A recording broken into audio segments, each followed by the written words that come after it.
Welcome to the deep dive. Today, we are taking a sledgehammer to one of the most stubborn defenses of mass surveillance ever constructed. Yeah, it's a big one. It really is. Yeah. It's a phrase you have undoubtedly heard, and I mean, if we're being completely honest here, you might have even used it yourself at a dinner party or when you're just clicking accept on a terms of service agreement. Oh, absolutely. We all have. We are talking about the nothing to hide argument. You already know the basic premise, right? It's the idea that innocent people shouldn't fear being watched because, well, they aren't doing anything wrong. Right? The old, if you're innocent, what's the problem angle. Exactly. But what our sources reveal today is the really surprising psychology behind why we're so eager to believe this argument and how it actively reshapes the society you live in. It's definitely not as simple as it sounds. No, it's not. Okay, let's unpack this. Because we really need to. We do. Because framing this as a simple trade-off between being a criminal and being a good citizen completely misses the reality of how modern information actually works. It absolutely misses the reality. And looking at our sources, what stands out immediately to me is that this isn't just a byproduct of the smartphone era. Right. It feels like an internet problem, but... But it's really not. The infrastructure of this argument was built long before the internet even existed. If we look back to the literary world, Henry James was already tackling this exact mindset in his 1888 novel, The Reverberator. 1888, that is wild. Yeah. He wrote about the societal attitude that if people hadn't done bad things, there was no need to make such a rumpus about other people knowing their business. A rumpus. I love that. Yeah. That perfectly captures the dismissive tone people still use today. It really does. It frames anyone who cares about privacy as someone who is just making an unnecessary fuss over nothing. It trivializes the concern entirely. And, that trivialization became a lot more sinister just a few decades later. Upton Sinclair ran into this head-on in 1917. The muckraker, right. Exactly. While he was writing The Prophets of Religion, he discovered that his mail was being systematically opened by the government. And it wasn't just his mail. The mail of his relatives, his friends across the country, from California to Florida, it was all being intercepted and read. And when he complained, he essentially got the 1917 version of a customer service shrug, didn't he? Pretty much. He took his complaint directly to a government official, and the official just offered this bland smile and delivered the classic line, "If you have nothing to hide, you have nothing to fear." There it is. But Sinclair's rebuttal is what makes this historical document so crucial for us today. He understood that the people doing the watching don't actually need you to commit a crime. Right. Through his work studying labor cases, Sinclair had seen how an agent provocateur operated. They don't look for genuine evidence of wrongdoing. They simply familiarize themselves with the mundane, everyday affairs of their target. So they just gather a massive pile of incredibly boring, perfectly legal details about your life. Exactly. But how does that help them if you haven't done anything wrong? Because once they have that baseline of mundane data, they can twist it.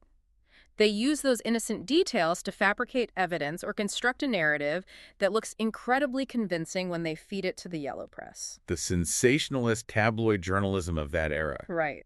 Sinclair recognized that the nothing to hide argument assumes the watcher is operating in perfect good faith, which is a very dangerous assumption to make. That historical context is fascinating because it proves the core vulnerability hasn't changed. The only thing that has changed is the scale. The sheer volume of it. Exactly. And just to be completely neutral here, reporting straight from the sources, we see the exact same logic used to defend massive infrastructure projects in the modern era. For example, the United Kingdom heavily leaned on the motto, "If you've got nothing to hide, you've got nothing to fear," to justify rolling out their massive closed-circuit television program. Right. The argument was simply presented to the public as a net positive for catching criminals. And that brings us to the central mystery our sources try to solve. Why is this specific argument so overwhelmingly successful? Yeah, why does it work so well? Legal scholar Jeffrey Stone characterizes the nothing-to-hide defense as all too common in legal circles. And cryptographer Bruce Schneier calls it the single most common retort against privacy advocates. It's everywhere. Colin J. Bennett's research on privacy advocacy points out that defenders of digital rights spend half their time just trying to dismantle this one specific sentence. So if the brightest legal and security minds are constantly sounding the alarm about surveillance, why is the general public so incredibly eager to just hand over their data? Yeah. What is the psychological block there? According to Bennett, it comes down to a deeply ingrained psychological comfort. Most people navigate their daily lives with a built-in assumption that surveillance systems are strictly directed at miscreants and wrongdoers. We want to believe the cameras are only looking for the bad guys. Precisely. That narrative allows us to totally ignore the mounting, undeniable evidence that routine monitoring and data collection targets absolutely everyone. But isn't that just a comfortable illusion? I mean, who exactly feels the most comfortable living under that illusion? That is a great question. Because our sources point to some ethnographic research by Anna Vasu, Andrew Clement, and Jane Aspinall that completely flips the script on how we view surveillance. The demographic breakdown in their study is incredibly revealing. They found that people with higher socioeconomic status are actually significantly less concerned by surveillance. Really? Yes, it creates a widespread compliancy among people who feel comfortable and secure in society. If the societal system has generally worked in your favor and you've never been unfairly targeted by authority. You're far less likely to view a surveillance mechanism as a genuine threat. Exactly, which tracks perfectly with a 2003 qualitative study conducted for the UK government that we looked at. The one tracking the self-employed men. Right. They tracked the attitudes of these men over time. Initially, they defended surveillance using the classic nothing to hide argument. Naturally. But as the surveillance became more pervasive in their daily lives, their mindset didn't evolve into seeing it as a danger. Instead, they just started viewing it as an inconvenience or a nuisance. So they downgraded the threat level. Exactly. It went from a debate about fundamental rights to the equivalent of dealing with a slow internet connection or standing in line at the bank. Wow. What's fascinating here is the analogy Vizu and her colleagues use to explain why this compliancy happens so easily. They point out that privacy is a highly abstract concept. I can't hold it in your hand. Right. And because of its abstract nature, people generally only care about their privacy at the exact moment it is entirely gone. Which is usually too late. Way too late. So how do privacy advocates ever convince the public to care before it reaches that point of no return? Vizu compares it to environmental issues, specifically global warming or ozone depletion. Think about using an aerosol hairspray or driving your car to work. Okay. Abstractly, you understand that ozone depletion and pollution are negative.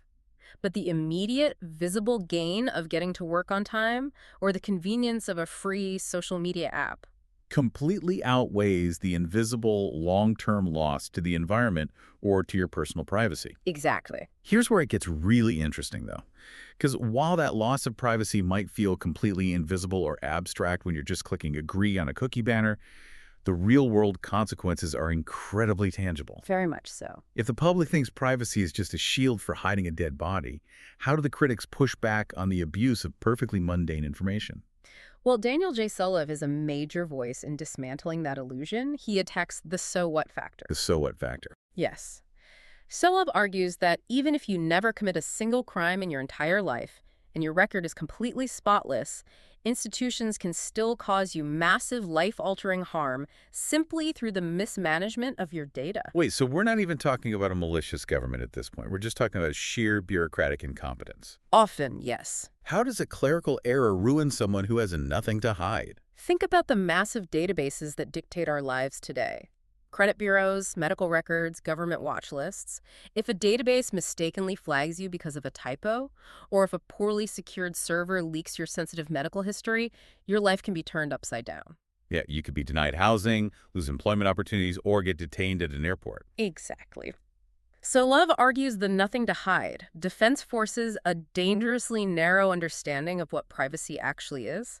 It blinds us to the fact that privacy is actually about protecting ourselves from bureaucratic nightmares. And when you move past simple bureaucratic incompetence and look at actual targeted malice, the stakes get even higher. Much higher. The sources feature a chilling historical quote that Bruce Schneier brings up, widely attributed to Cardinal Richelieu, the 17th century French clergyman and statesman. Richelieu allegedly said, "Give me 6 lines written by the hand of the most honest man, I'll find enough to hang him."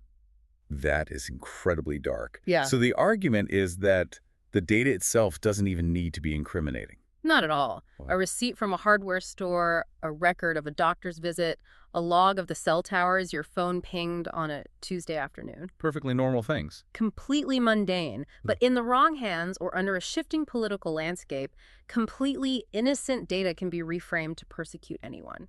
Which brings us to the collateral damage of mass data collection. Looking at the societal impact, Advocates like Julian Assange and Jacob Appelbaum frame mass surveillance not as a tool for catching individual criminals, but as a massive structural change to society itself. And just looking at their philosophical arguments neutrally here. Right? Maintaining strict neutrality on the politics. Their argument is that if the political climate shifts toward authoritarianism, the infrastructure of control is already perfectly built and waiting. Yes. They argue it will take you down with it, even if you are, in their words, the blandest person on earth. Because the definition of what is bland or acceptable is defined by whoever holds the data. And that definition can change overnight. It really can. But even if society doesn't collapse into authoritarianism, there is an immediate daily cost to this data collection that Ignacio Cofone points out. It is the hidden cost of discrimination. How does handing over data to a retail app lead to discrimination if the data is accurate? Cofone argues that the nothing-to-hide argument is flawed on its own terms because it assumes data is siloed when you willingly disclose what you think is relevant information. Like your zip code for a grocery delivery. Right, or you allow an app to track your daily commute. You inevitably leak irrelevant information alongside it. Because that zip code and that commute route carry proxy variables. They quietly reveal your likely socioeconomic status, your racial demographic, or your community affiliations without ever explicitly asking you for them. And algorithms use those proxy variables. This irrelevant data carries massive hidden privacy costs.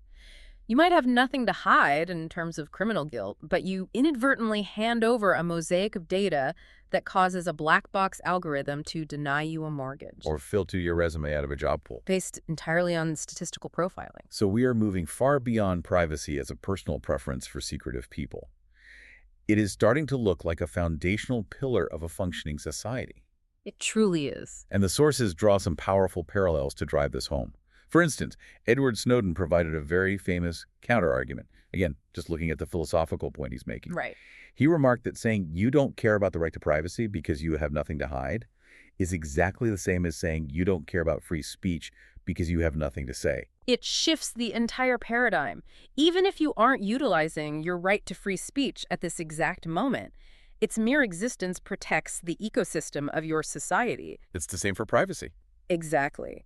Its existence protects everyone from overreach, including your future self. And to bring this down to a highly practical, everyday level for you listening, Alex Winter points out that we already understand this concept implicitly in the physical world. You do. It's the exact reason we put blinds on our windows and doors on our bathrooms. We aren't doing anything illegal in the bathroom. We are just doing very normal, mundane, human things. But we still demand that the door is closed. Right. Having a door doesn't mean you are a criminal. It means you possess human dignity. This brings us to the psychological core of the deep dive, explored by Emilio Mordini. He looks at the profound psychological paradox at the heart of the nothing-to-hide argument. Okay, let's hear it. Mordini argues that you do not need to have something to hide in order to be hiding something. Let's slow down and really break that apart because it sounds like a riddle. What is the actual difference between having something to hide and hiding something? Having something to hide implies a tangible secret.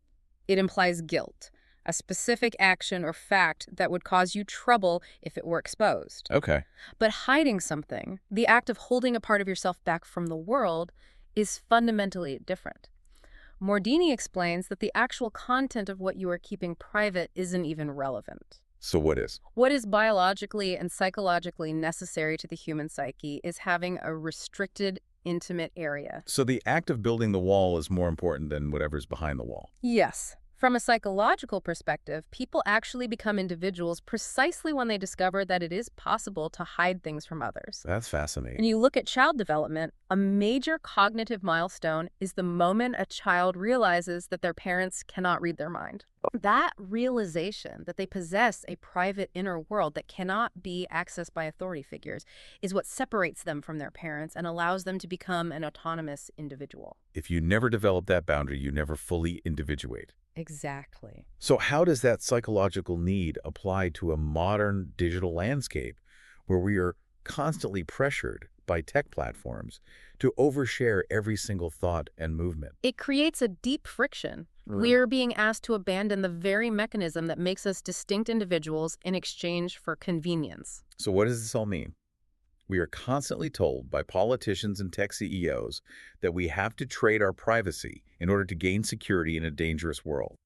How do our sources reconcile that deeply human need for an intimate space with the real demands of modern safety? If we connect this to the bigger picture, we find a powerful counter-narrative from Adam D. Moore. He argues that this entire framework, the idea that we are trading privacy for security, is mathematically and philosophically flawed. How so? Moore puts forward the philosophy that fundamental human rights are strictly resistant to cost-benefit analysis. Meaning, you can't just put human dignity on a spreadsheet and calculate a return on investment. Precisely.